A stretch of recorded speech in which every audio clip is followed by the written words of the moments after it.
Hi Kirri, so Hello. you've started a YouTube channel and you're Yes. doing a section called Your Story. Tell me a little bit about that.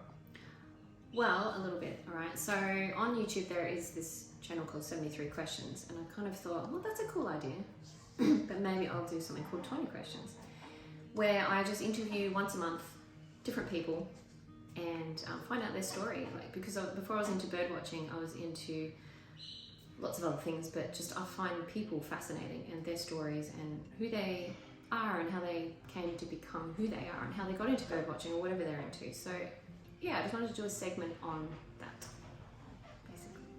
Awesome. So are we starting with your story? Yeah, I figured that's a good place to start.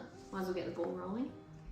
So before you became a bird watcher, what occupied your time mostly? Mainly just traveling Australia, other photography, macro. I was really into that, like insects and flowers and my kids. Just yeah, there was a lot of other things. Sounds awesome. So what are your other hobbies or interests other than bird watching and photography? I like languages. I don't know how to speak anything except English, but yeah. I actually want to be a polyglot, but maybe I'm getting a bit too old for that, I don't know. Can you speak any other language? I learnt Greek at school, but that's just because I hated maths, and strangely enough there's a lot of maths concepts in Greek, but yeah, I learnt Greek. I did enjoy it, but I still can't speak it fluently. Like if I went to Greece, I would be able to get by quite fine. So I can read it, I can read all the symbols, but I just don't know what the meaning of the words are and what I'm saying, but I can pronounce it. Okay. How long have you been a bird watcher for? Only like 14 years, I think, since Only? just after, yeah, only. Yeah, well, because there's people that are like, have been doing it since they were 5 and 10, like 30, 40, 50 years, so I'm not a professional by any means, I'm passionate about it, I just enjoy it. So briefly, what got you into bird watching and photography? I love how you say briefly. Got me into birdwatching. This could be a long story if I don't condense it. So originally I wasn't obviously a bird watcher. Couldn't understand why people were into it, to be honest. Like I like birds, but why would you go pursue them? It just seemed a bit boring to me. And then we went on a mission trip to inland Quilpie, and there was a friend at the time who was a bird watcher, and he said to me and another friend, hey, do you want to go bird watching with me early morning tomorrow? And I was like, yeah, okay, well, there's nothing else to do. Could be boring, could be interesting. And so we're driving along, and then he gives me pen and paper, and he's like, okay, start writing down these bird names. So you became the bird secretary? Yeah, I did actually. It's a good way of putting it. So I became a bird secretary and started just jotting down all these names, and he's just firing off all these names. And I was just like, what the heck is that? I've never heard of that before. Clearly these were birds you were seeing, right? No, he was seeing. He was seeing them. I was missing them because I was just not aware like of anything bird. Yeah, so then we stopped, got out of the car, and he was like, see that bird over there? And I was like, where? So he gave me the binoculars. For the first time I looked through binoculars, and I hadn't looked through binoculars before. And there's this bird in all its glory, just completely unfazed by us, way in the distance, just walking along between all the little rocks and stuff. It was very camouflaged. Yeah. So was that exciting? Yeah. Oh, it was exciting. Well, it was, even though it was new, I kind of started to feel a little bit of the excitement of, wow, because suddenly you're just seeing like the scales on their legs and their eyes moving around, and feathers are reflecting these cool colours, and it was pretty amazing, actually. Yeah. So I felt the stirrings of something going on. So what was this mysterious first bird you saw through binoculars? It was the chestnut-breasted cloud thrush. So it's a bit of an it's a bit of an outback bird. It's not pretty, as in when I say pretty, I mean it's not brightly colourful like a rainbow lorikeet or something, but it's just got all of these amazing textures and just different earthy colours going on, so it can blend in with its environment. Yeah. Yeah, so. Why would you encourage people to get into birdwatching? For me, like, it really helps you mentally. Like, if you're in a bad place, it can be quite nice to just get out there and just get into nature and get out into fresh air. So it helps you mentally, physically. It can take you places on hikes and things like that to try and see these particular species. It's like a bit of a treasure hunt, really. So you've been to some interesting places to see birds? Yeah. So as we travelled Australia, we did that for 10 years. That allowed us to just constantly be moving to different habitats and see new things, and then I could look ahead and just go, oh, what's coming up?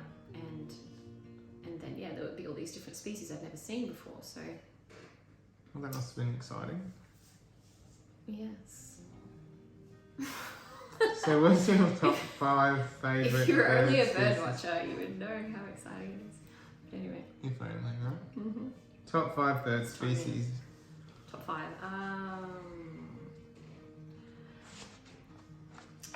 Goodness. So probably the palm cockatoo.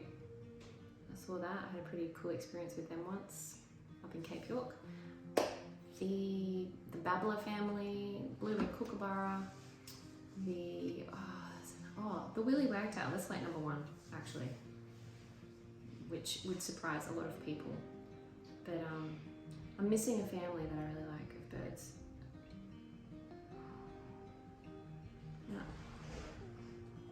No, I can't remember. Doesn't matter. So why willy wagtail then?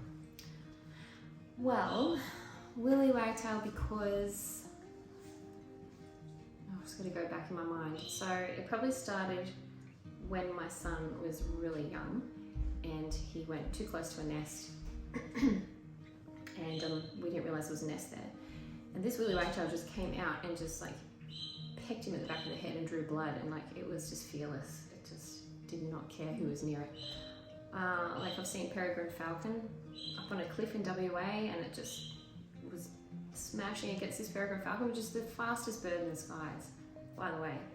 And yeah, it was just attacking it, and the peregrine falcon could have just like snapped its neck if it wanted to, or just reach out and grab it with its foot and chew its head off. I've seen it bounce on a kookaburra's back, wedge-tailed eagle. It's just really fearless. Like it doesn't care, and I'd love to have the same kind of character, just to be fearless. So anyway, that's why I like it. So it's got spunk. Sure does. Yeah. Nice. Have you done any bird watching overseas? Yeah, I have. Not heaps. Not heaps. Yeah, I did like a specific bit of bird watching moment in the Philippines, actually. So we went on top of this volcano, and I remember seeing this bright, colourful bird just go by on eye height, and I had to look it up, and it was a coppersmith barbet, and I was just like, whoa, like it was pretty incredible. We clearly don't get that in Australia. No, we get no barbets of that family. Yeah. What's your favourite bird watching place in Australia? Probably the Kimberleys, I think. The Mitchell Plateau area. It's just mostly void of humans. Not that like I just said, I like people before, but as in, it's just not congested. It's just less touched. It's very untouched up there. There's a lot of birds that just, it's just really remote. I just love it up there. That's probably one of my favourite places.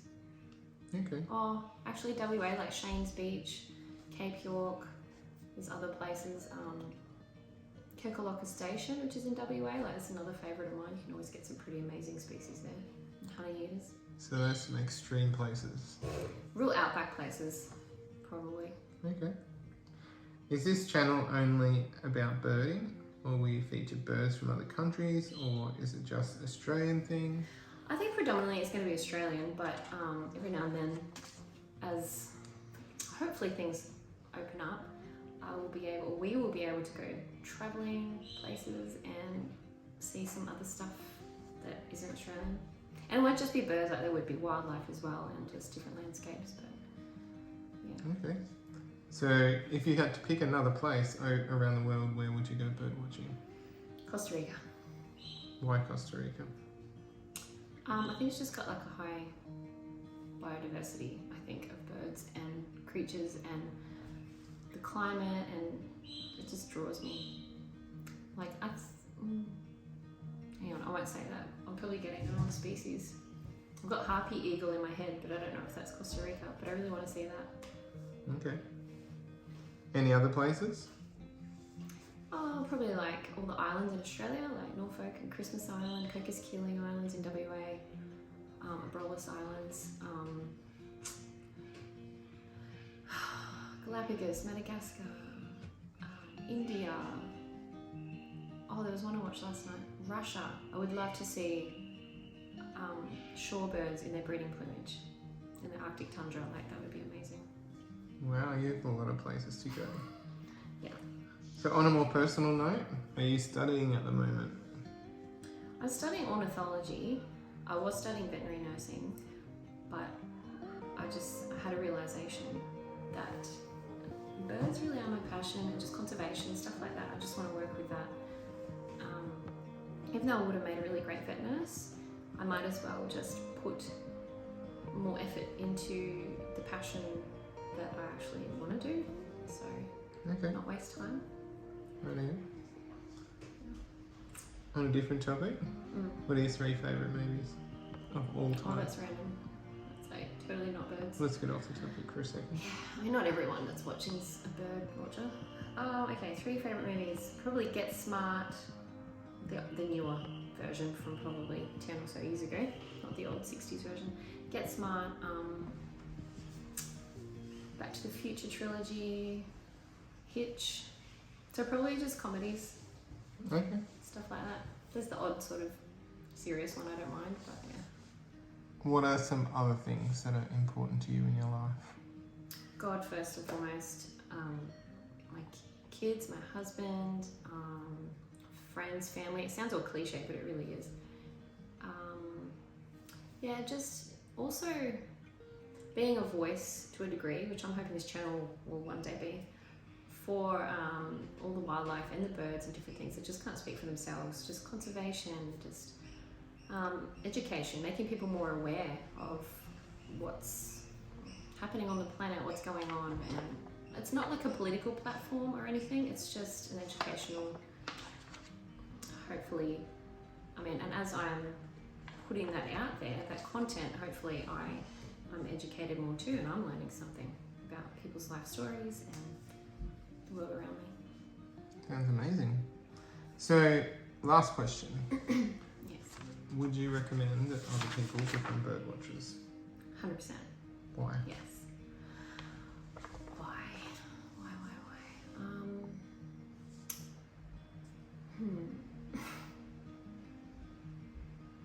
I don't know. You're really selling it to me. I feel like I should go out and become a bird watcher this afternoon. No, like I know why I'm just not formulating an answer in my head right now. Probably because I don't even know. I can't recall. So, Kirri, last question. Do you regret becoming a bird watcher / photographer? Never. Ever. My husband probably does though. Because actually I really resonate with Georgina Stetler, who's a really amazing bird photographer, who I don't know personally, but I just love her photography and her ethical approach to things. And in her book, which is called For the Love of Birds, she said that her husband kind of divides it into 2 different moments in time, and one is AB and BB, which is before birds and after birds. And I think I really resonated with that because my husband has sort of said something different, like it was so much easier when you weren't a bird watcher and not so obsessed. But sorry, what was the question? Do you regret becoming a bird watcher? Yeah, that's right. So no, I don't. It's honestly, it's probably the best thing I have done. Like, it's, if I'm having a really tough day, a really bad day, I can just go out into nature and I just feel myself just pick up instantly. And birds are just everywhere. It's cool to be a lizard watcher or a, look for fungi, or everyone's got to do something they're interested in. But for me, birds are just everywhere you go, from like the desert to the rainforest to whatever terrain, even the Nullarbor Plain, like I've been there and there's just always something in a cave. Like I've seen galahs in a cave, like it's like, it just opens this whole new world of adventure when you become a bird watcher. And then you photograph it and then you get to share it with the rest of the world. So, Cool. Thank you so much for your time, Kirri. thank you for interviewing me.